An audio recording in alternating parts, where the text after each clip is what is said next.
Y vamos a hablar con el doctor Vázquez. Él es en este momento vicerrector de la Universidad Antonio Ruiz de Montoya, una casa con la que tenemos mucha amistad.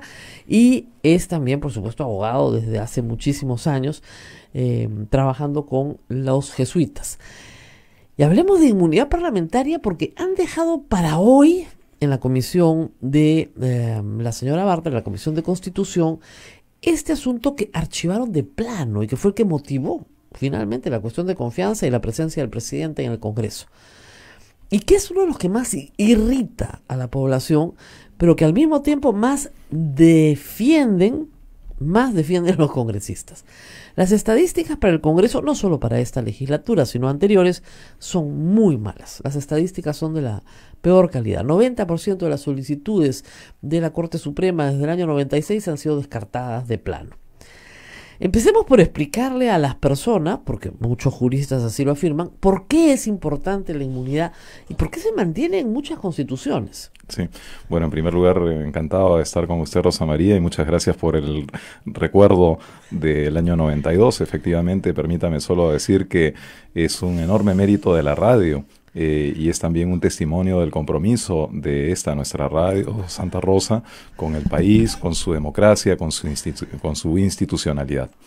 Sí, efectivamente, la inmunidad parlamentaria es una institución jurídica, constitucional, que surge a partir del advenimiento de las repúblicas, es decir, a la caída de los absolutismos. El gran hito histórico es la Revolución Francesa, 14 de julio de 1789, pero ya desde una centuria antes, en la Revolución Inglesa, el Parlamento británico también impuso condiciones a la monarquía británica. Y entonces, en ese contexto es en el que surge la institución constitucional de la inmunidad parlamentaria, es decir, para evitar que los regímenes absolutistas, que un rey arbitrario pudiese eventualmente detener a un parlamentario. Ahora, sin embargo, esa institución que tenía esas características varios siglos atrás, hoy día ha venido variando y, por ejemplo, algunos de los países de las democracias más avanzadas ya no tienen esta figura de la inmunidad parlamentaria. No la tiene Inglaterra, ya no la tiene. No la tiene Canadá.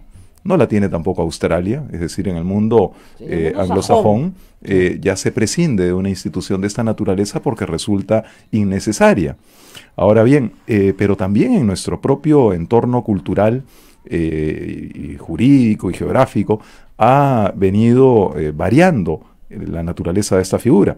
Por ejemplo, en el caso de Colombia o de Chile, es el Poder Judicial el que puede eventualmente levantar esta inmunidad parlamentaria. Así ocurre en Colombia a cargo de la Corte Suprema de Justicia o en Chile a cargo de las respectivas Cortes de Apelaciones o Cortes de Alzada. Entonces, en el caso de Bolivia, la más reciente constitución boliviana también ya ha desestimado absolutamente la figura de la inmunidad parlamentaria. Los asambleístas, como se les llama en Bolivia, no disfrutan de ese derecho. Colombia tampoco. Colombia tampoco, como he dicho, Sí, solamente sí. la Corte Suprema puede disponer al respecto. Entonces, ahora, por supuesto, ante la evidencia, usted ha señalado la estadística, ante la evidencia de estos casos que la opinión pública conoce como de blindaje, entonces resulta evidente que esta figura no puede permanecer incólume en nuestro ordenamiento jurídico, y a mí me parece muy acertado que se haya planteado esta necesaria reforma a la Constitución, una de las dos reformas constitucionales que han sido planteadas por el Poder Ejecutivo. Claro, ahora, vamos por parte. Ha existido en nuestra historia persecución política contra políticos. ¿Es verdad? O sea, cada golpe de Estado, sobre todo en el Perú, golpes de Estado. Pero no es falso que pueda existir algún tipo de persecución contra un político por sus ideas, por sus votos, por su expresión política, que puede ser agradable para algunos o desagradable para otros. ¿No necesitan algún tipo de protección? No, está claro que sí.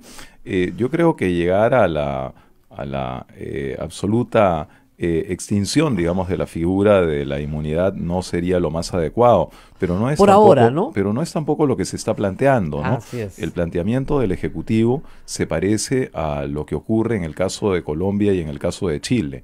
Es decir, lo que se plantea es que la inmunidad parlamentaria pueda ser levantada por la Corte Suprema de Justicia. Así es. Algún día, cuando seamos una democracia civilizada, seremos como Australia, como Canadá o Inglaterra, donde todos los ciudadanos somos iguales. Así es. Pero todavía, como en la granja de Orwell, ¿no es cierto? Algunos animales son más iguales que otros. Entonces sí, algún tipo de protección puede haber.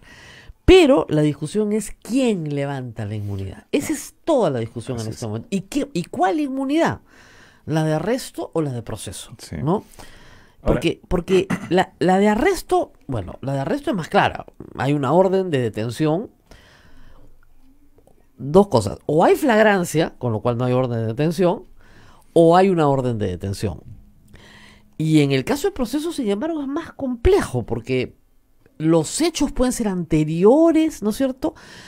El proceso puede iniciarse durante el mandato, pero los hechos son anteriores al mandato. Los hechos se pueden producir durante el mandato. Ayúdenos un poco a hacer un poco estas distinciones para el público. ¿Cómo debería manejarse esto? Sí, bueno, en mi opinión, la inmunidad, sea de arresto o de proceso, debiera dirimirse en una instancia como el Tribunal Constitucional. Es decir, yo adhiero a la posición de quienes han hecho esta formulación. Y esto porque me parece además que puede ser viable políticamente, ¿no? Es decir, se ha cuestionado que sea la Corte Suprema de Justicia la que se pronuncie sobre la inmunidad y se ha dicho que serían juez y parte, Claro. En la medida en que son ellos mismos los que requieren Pero, el ojo, levantamiento de inmunidad. el Tribunal Constitucional también es parte, porque el Tribunal Constitucional emana del voto del Congreso y le debe su presencia, y además pueden ser removidos por el Congreso por falta grave. Entonces, ¿cómo vas a poner en la mano de tu supervisor, digamos, su calificación? Sí. Eso no se puede tampoco. Claro, es por supuesto materia discutible. Lo que ocurre es que el argumento, digamos, de que es de que el Poder Ejecutivo que el Poder Judicial podría ser juez y parte, bueno, tiene también un cierto fundamento, ¿no? Naturalmente, si los jueces de instancias inferiores requieren a un congresista para que se le levante su inmunidad, podría esperarse que la Corte Suprema actúe en el mismo sentido. Ahora, es verdad que hay un complejo sistema de equilibrios. El Tribunal Constitucional, si bien debe su designación al Congreso de la República, sin embargo, claro, tampoco no necesariamente coinciden los periodos de mandato de congresistas y de integrantes del Tribunal Constitucional, pero por supuesto que no están salvadas, no están cubiertas todas las aristas, ¿no?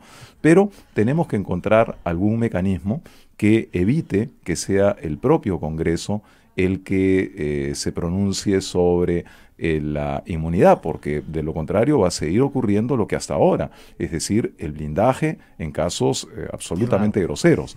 Por otro lado, lo que hay que destacar también es que no puede pues caber inmunidad frente a delitos cometidos con anterioridad. Además, eso sí tiene marco legal suficiente ya, pero el Congreso se resiste al levantamiento de inmunidad incluso respecto de situaciones que son precedentes a la elección a la elección congresal. Así es. Estamos hablando de los casos, por ejemplo, de Donaire, de Dipas, de Benicio Ríos, casos de peculado. Por supuesto. Anteriores, en otra circunstancia de la persona, no en una circunstancia, digamos, de gestión política, sí, de gestión pública, en los tres casos, con resoluciones de condena que el Congreso se niega a aceptar porque tienen una interpretación absolutamente antojadiza de qué cosa es una sentencia firme. Así es. Y la Suprema los requiere y los requiere y los requiere, y el Congreso desobedece y desobedece y desobedece. Un desacato completo, o sea, a las resoluciones de a a los requerimientos de la Suprema para que entreguen a las personas. Sí, y vulnera además absolutamente la naturaleza de la institución de la inmunidad Claro. parlamentaria, porque como hemos comentado, esta institución que es válida, pero es válida para proteger al congresista respecto de sus opiniones políticas, respecto de sus opiniones en el marco de los debates legislativos, es para protegerlo respecto de los votos que emite en el Congreso, pero no para protegerlo de conductas que arrastra de su pasado. Claro. Y que además terminas generando un incentivo perverso, porque ¿para qué me meto al Congreso? Estas 3 personas no tenían pasado parlamentario. ¿Por qué querían ser congresistas? Bueno, porque hay una alternativa a ir a la cárcel, que es que te protejan dentro del Congreso. Y el otro incentivo perverso es que terminas entregando tu voto a quien te protege, Sí. que es exactamente lo contrario de lo que busca la inmunidad parlamentaria, que es hacer libre al congresista en su voto. Y favorece toda clase de mecanismos pues de chantaje interno, Así ¿no? es. Como parece estar ocurriendo, incluso también a nivel de la Comisión de Ética, Bueno, eso lo hemos según se va denunciado. denunciando, ¿no? Así, abramos paréntesis, esto lo hemos denunciado, o en mi caso, desde octubre del 2016, en el famoso artículo de Lágrimas en el baño mujeres. Maritza García fue mi fuente y ahora es público. Cuando me contó toda la historia no lo podía creer, pero cuando revisé los nombres que ella me dio, justamente contra las denuncias que se iban a tramitar en ética, o se estaban tramitando en ética, los nombres calzaban todos, y eran todas mujeres, calzaban todos con conductas que podían ser utilizadas en medios periodísticos justamente para desacreditar, y que eran convenientemente filtradas por la misma organización Fuerza Popular. Eso es lo más increíble de todo. O sea, filtraban a la prensa la información y luego le decían al congresista, mira, te vamos a ayudar. Hoy día Ángel Páez escribe sobre esto en La República exactamente en esos términos. Sus fuentes son anónimas, pero son congresistas de Fuerza Popular, que les pasaba lo mismo. Los sacaban fuera del Congreso, le decían, mira, tú eres muy rebelde, no nos estás ayudando, tenemos esta información sobre ti, de tu pueblo, la vamos a poner en ética, pero te vamos a ayudar. Eso Sí. es la mafia. Y la lista de procesos, digamos, o de denuncias, si se quiere, en la Comisión de Ética, ya sea por conductas impropias o por delitos previamente cometidos, es bien larga. Casi Claro. llegan los 90 congresistas y 2/3 son 60 y tantos son de Fuerza Popular. Con lo cual no es muy difícil pues obtener mayorías en votaciones claves, ¿no? Porque siempre se puede esgrimir este tipo de recursos para doblegar las voluntades de los congresistas que están alineados en una posición distinta. Claro, y el problema acá central, eso hay que decirlo, es que justamente la institución de la inmunidad parlamentaria era para crear lo Así es, contrario. para garantizar la autonomía Exactamente. y acá por el contrario esa autonomía está siendo absolutamente vulnerada. Sí, no, yo sí creo, como imaginarán, como experiencia, ¿no? La Comisión de Ética se crea en el gobierno de Toledo, pero como experiencia y resultado, hoy es una comisión que tiene que ser cerrada. Sí, o en todo caso Cerrada. reformulada de tal manera que sus integrantes no sean tampoco No sean congresistas. ¿Qué es lo que propuso Así es. Guido Lombardi con varios congresistas hoy de la bancada liberal, ¿no? Es decir, llamar a juristas, no sé, a personas respetables que siempre puede haber en la sociedad, que yo espero que siempre haya, para integrar pues 5 personas y solo evaluar conductas éticas no penales y el resto dejárselo a la Corte Suprema en este caso a la Corte Suprema si es que hay antejuicio, ¿no? Pero en realidad es muy sintomático del deterioro moral que las instituciones creadas para hacer una cosa se conviertan en otra cosa. Así es. No, y además con absoluto desparpajo, ¿no? Porque Claro. hemos visto, bueno, casos emblemáticos como el caso del general Donaire, por ejemplo, ¿no? Claro. Es decir, una protección hasta el punto mismo en que pueda fugar, ¿no? Pues con toda tranquilidad. Así es, ¿no? Con toda tranquilidad. Vamos, insistimos con el señor ministro del Interior, ¿no? Porque si al Goro lo pueden encontrar, no veo por qué al señor Donaire no. Y hay otros más, bien interesantes que deberían estar buscando, ¿no? Piden recompensa y todo, pero la verdad es que, o sea, yo siempre digo, cuando la policía quiere, ahí puede, y claro que puede, y puede mucho, ¿no es cierto? Claro que puede. No es el único caso, ¿ah? Tenemos a Moreno del Callao que también no sabe, no opina, nadie sabe dónde está, se lo tragó la tierra. Yo creo que un trabajo de inteligencia policial sí encuentra a las personas, ¿no? Un poquito de entusiasmo para para la búsqueda. Pero en fin, este es un tema que se tiene que definir. Una de las propuestas es decir, ya, muy bien, inmunidad de arresto no, esa se la queda el Congreso, pero inmunidad de proceso que se la den a la Corte Suprema. ¿Cómo ve esa posibilidad? Bueno, lo que ocurre es que la inmunidad de arresto, en el caso, si se trata de una sentencia, ya de una sentencia que debe ejecutoriarse, desde mi punto de vista no debiera quedar tampoco en manos del Congreso de la República. Es decir, un arresto que es consecuencia de una decisión ya de una primera instancia o de la instancia que corresponda, debe ya ejecutarse, ¿no? En el caso de la inmunidad de proceso no tengo duda de que debe ser una instancia ajena al Congreso, como hemos dicho, la que defina su procedencia, ¿no? Así es. Vamos pausita nos toca en este momento, vamos a pausita y sale el cartel de pausa.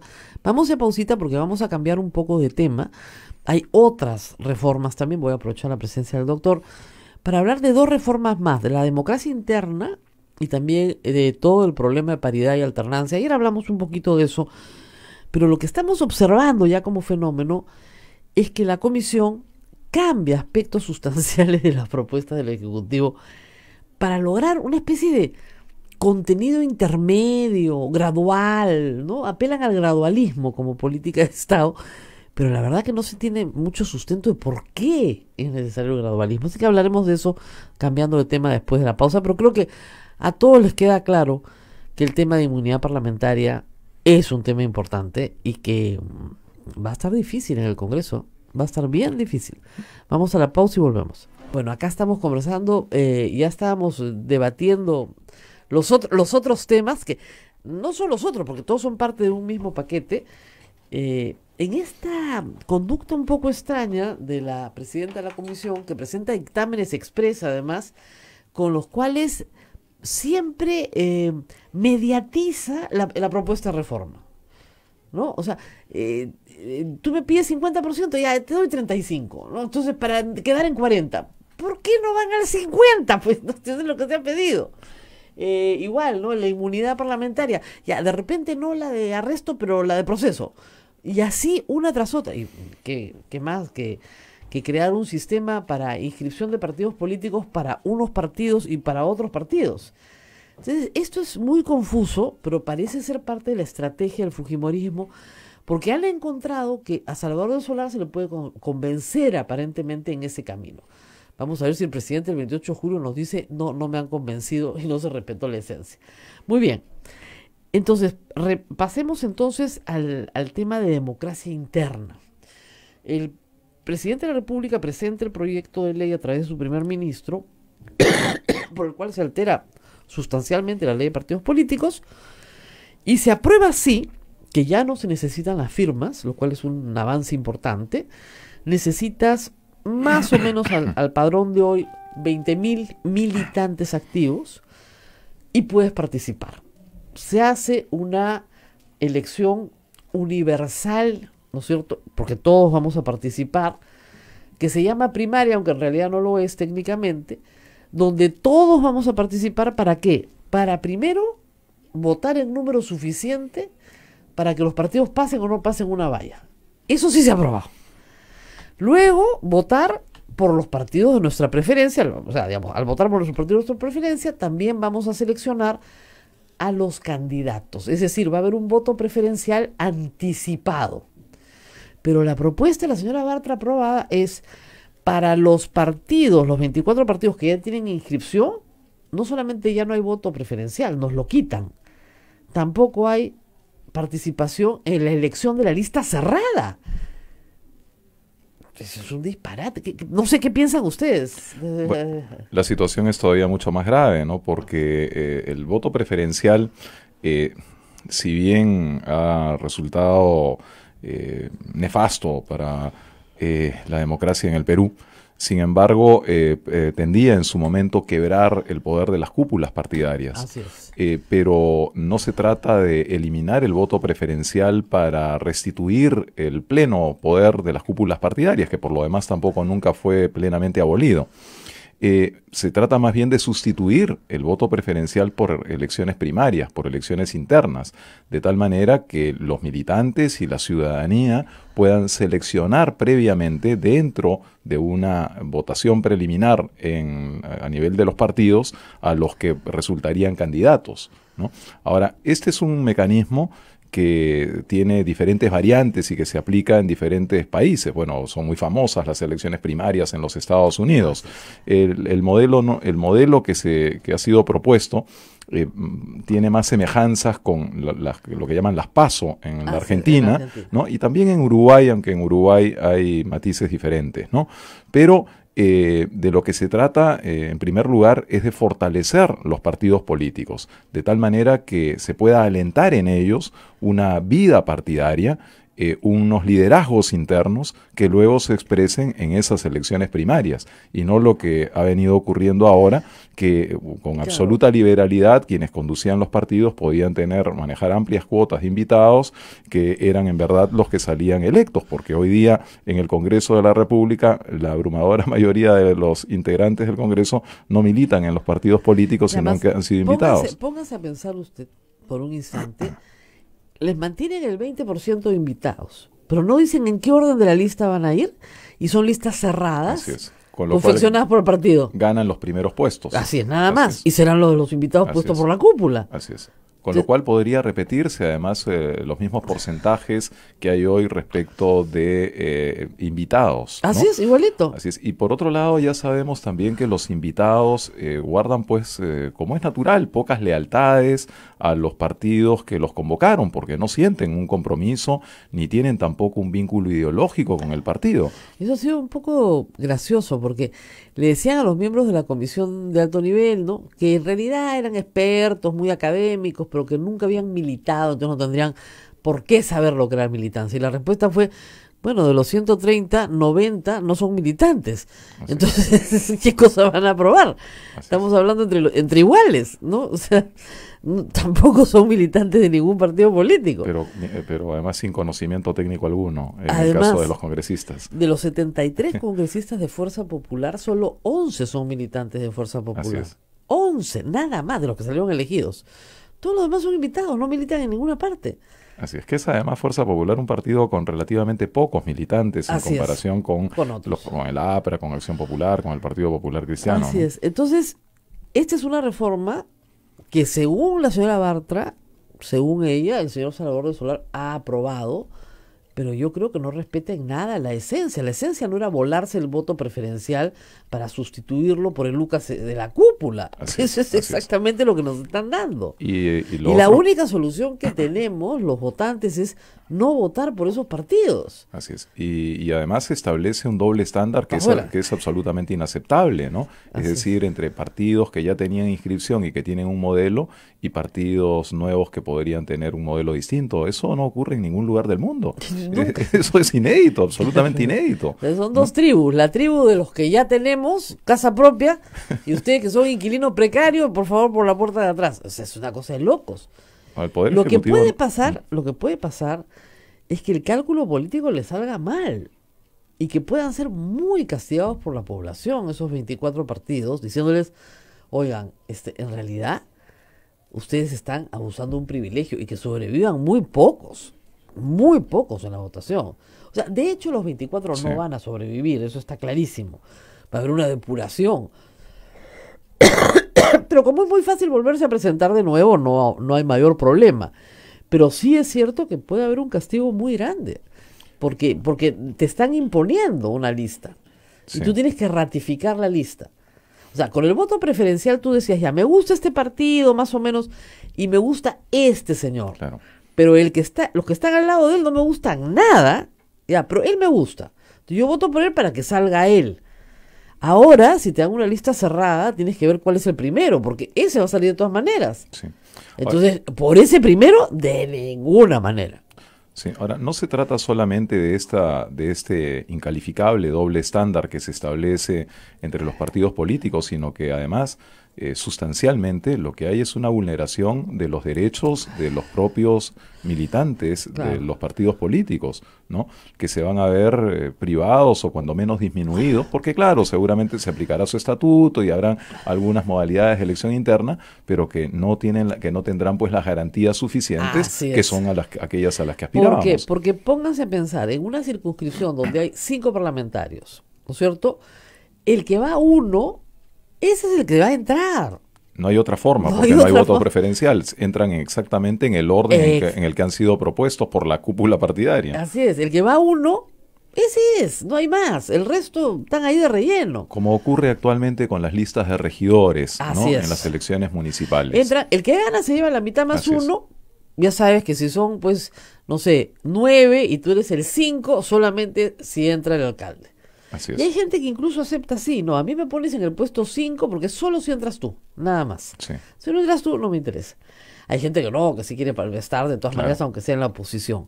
Pero también es cierto que en el caso de los parlamentarios, que es el caso que se está discutiendo en este momento, si la cúpula puede hacer, y está obligada a hacer de acuerdo a la ley, porque después nos van a decir que no estamos dando la información completa, está obligada a hacer elecciones internas, un militante, un voto. Se acabaron los delegados. Con presencia en la OMPE y a nivel nacional. Con un padrón preaprobado, o sea, con DNI, con todo. Muy bien. Entonces, no sé, si tiene 100.000 militantes, los 100.000 van a votar. Bueno, obviamente hay gente que no irá, pero la que deba ir, tiene que ir. Muy bien.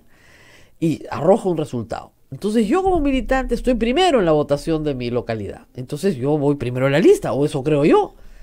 Pero de Lima, el partido que maneja el 20% de la votación, de la cúpula, me dicen, no, ¿sabes qué? Tú vas como... el uno va a ser fulanito de tal, que es nuestro invitado. Sí. Entonces tú dices, oye, pero yo he hecho campaña, yo he trabajado con mi militancia, he ido a mis bases, me han apoyado, yo salí uno. Sí. No, por supuesto, eso es una privación de la posibilidad de ser electo finalmente Claro, eso va a ser un de los lío. militantes. Pero además también hay una afectación pues a los simpatizantes, a los adherentes Claro. que podrían eventualmente haber querido participar. Hay partidos históricos que tienen pues un entorno que va mucho más allá de su propia militancia, ¿no? Y que se verán privados de poder expresar sus simpatías por unos o por otros. O hay también figuras públicas que militan en los partidos y que aspiran a ser elegidos, que tienen una trascendencia, es decir, que van más allá del reconocimiento interno de su partido. Además, Y que, hay otro tema así es. más complicado, pero me lo preguntó Alberto Bengolea, me dijo, ¿por qué ese 20% solo puede ser para invitados? Que sea también para militantes. Digo, pues si ahí alteras toda la elección. No, porque pues, imagínate, tienes a una persona que no es muy conocida en el partido, pero que el partido quiere apostar por él.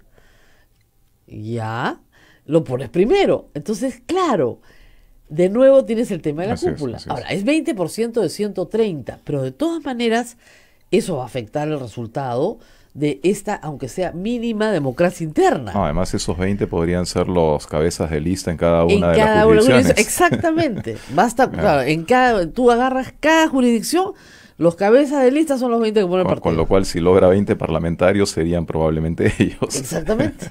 Nadie Sí, más. así es. Es pues bien complicado hacerlo de esa manera. El porcentaje de 20% puede terminar siendo muy alto y puede terminar perturbándolo todo. Sí. Y como comentábamos hace un rato Sí. en la pausa, claro, la comisión Tuesta ha sido muy explícita en señalar pues que su propuesta está articulada, ¿no? Es una propuesta de conjunto. Y Eso entonces, es. claro, se quiebra el propósito final de la reforma cuando se hacen pues este tipo de remiendos, ¿no? Que en verdad la terminan desnaturalizando, ¿no? Bueno, y ahora vamos a hablar un poco de paridad. Este problema tan complicado de entender, ¿no? Sobre todo porque desde el punto de vista jurídico todos somos iguales ante la ley y deberíamos presentarnos todos, desde que las mujeres votamos y podemos ser elegidas, de igual manera, ¿no es cierto? Y un purista le diría, leyendo la Constitución, ¿pero qué problema hay? No hay ningún problema, este país no necesita cuota del 30%, ¿para qué? Acá no hay ningún obstáculo para que la mujer sea elegida. Por lo tanto, no hay nada que enmendar, digamos, o emparejar si el piso está parejo. Sin embargo, la propuesta está ahí. Y habría que explicar a la gente por qué está la propuesta, ¿no? Empecemos por ahí. Sí. ¿Por qué es ¿Cuál es el problema que se quiere atacar? Sí.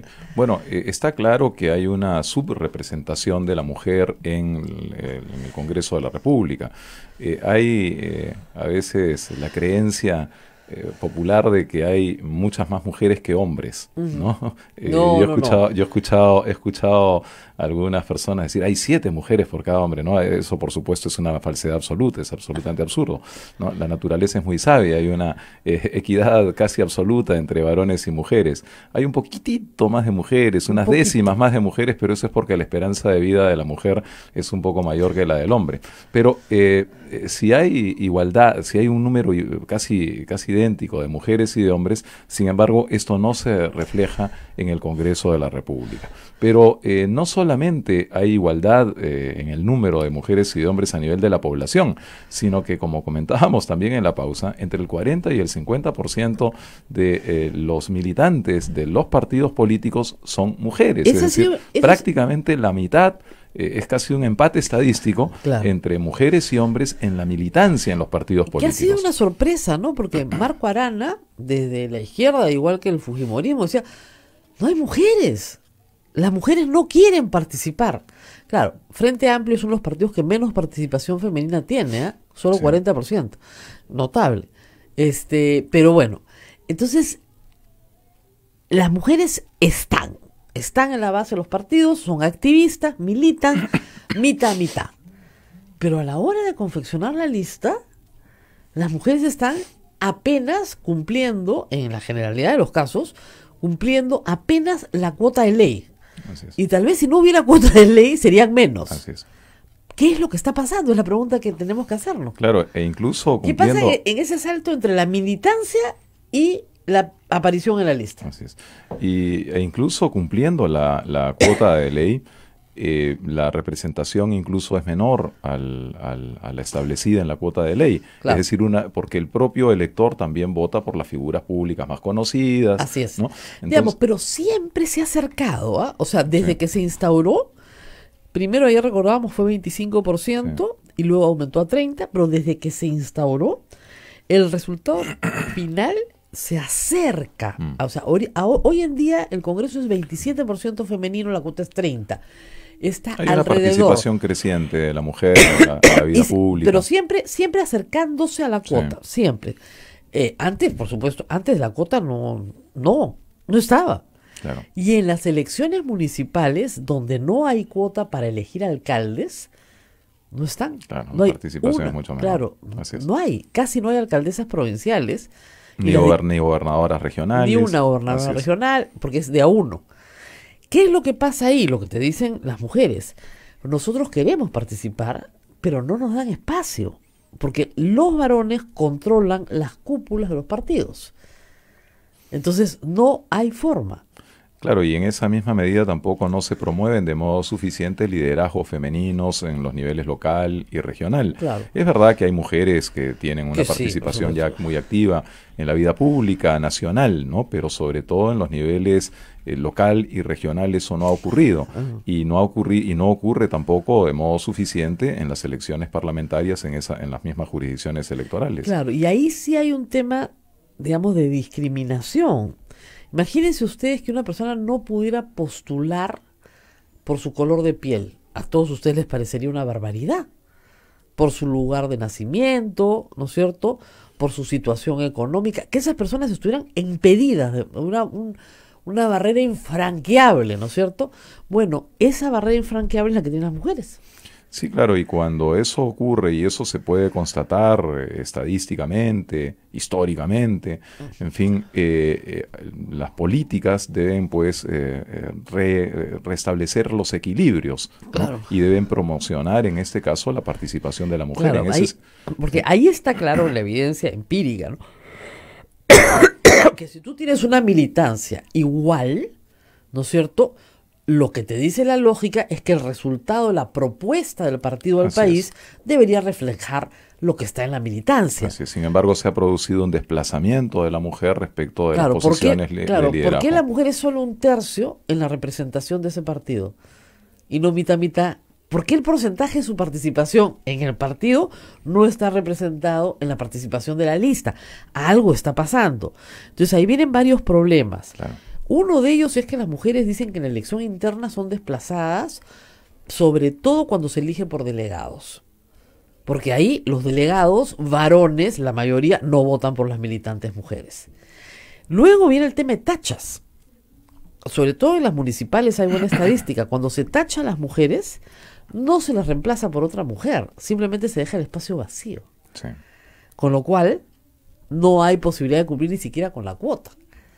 Entonces, hay de nuevo ese problema. Y así hay pequeñas evidencias de exactamente lo que yo lo comentaba ayer. En Estados Unidos, cuando se cambia la doctrina de separados, iguales pero separados, lo que constata la Corte Suprema es que no éramos iguales, ¿no? Y estábamos separados. Entonces la educación para los blancos era de mejor calidad que para los negros, los servicios públicos eran mejor calidad para los blancos que para los negros, justamente porque estaban divididos. Así es. Entonces, señores, ahora los servicios, las escuelas son integradas, los servicios de salud son integrados, los baños son integrados, todo es integrado para que todo tenga la misma calidad.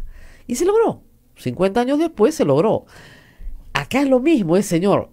Digamos, todos somos iguales, sí, pero a la hora de ver las cosas, resulta que por una práctica cultural, las mujeres son desplazadas.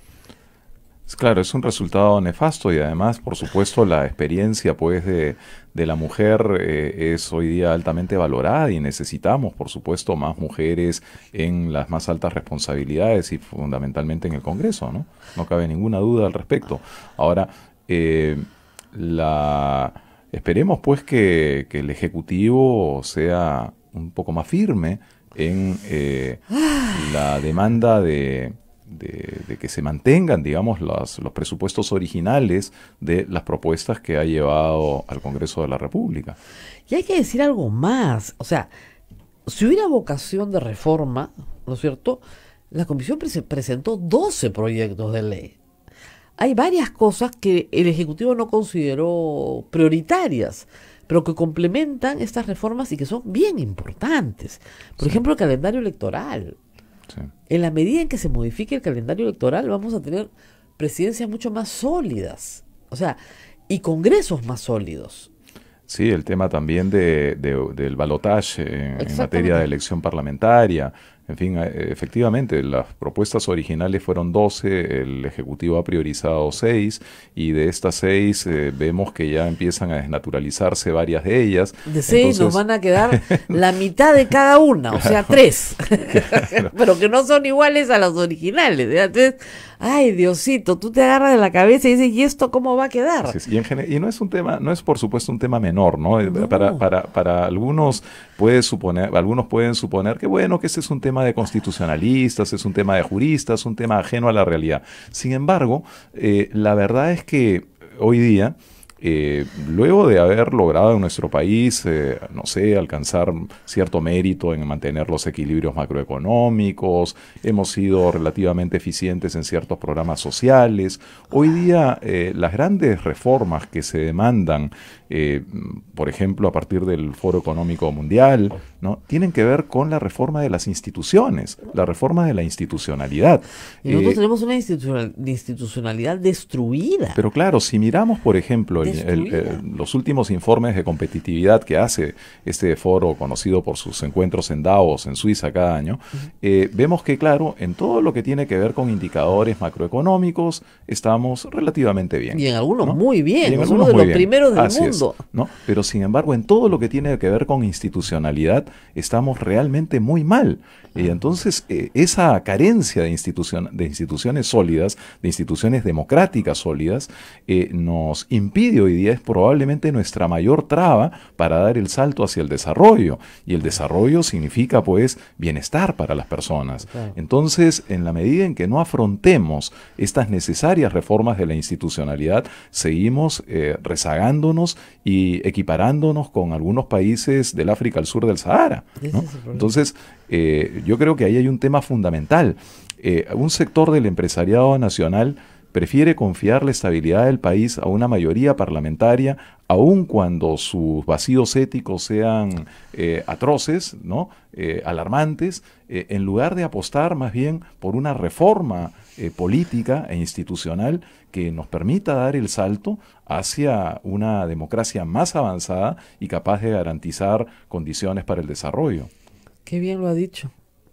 Es que es verdad, o sea, las élites empresariales que deberían de estar del lado de ciertos valores permanentes para un país, uno las ve al lado del respaldo a posiciones que no tienen pues ese mérito ético. ¿Qué vamos a hacer? Pero no las tienen. Y prefieren confiarle la estabilidad del país a eso, esos grupos. Bueno, y ese es el resultado, es lo que estamos viendo hoy día, ¿no es cierto? Ahora, yo me permito marcar una diferencia con lo que ocurrió, por ejemplo, en Chile a la caída de Pinochet, ¿no?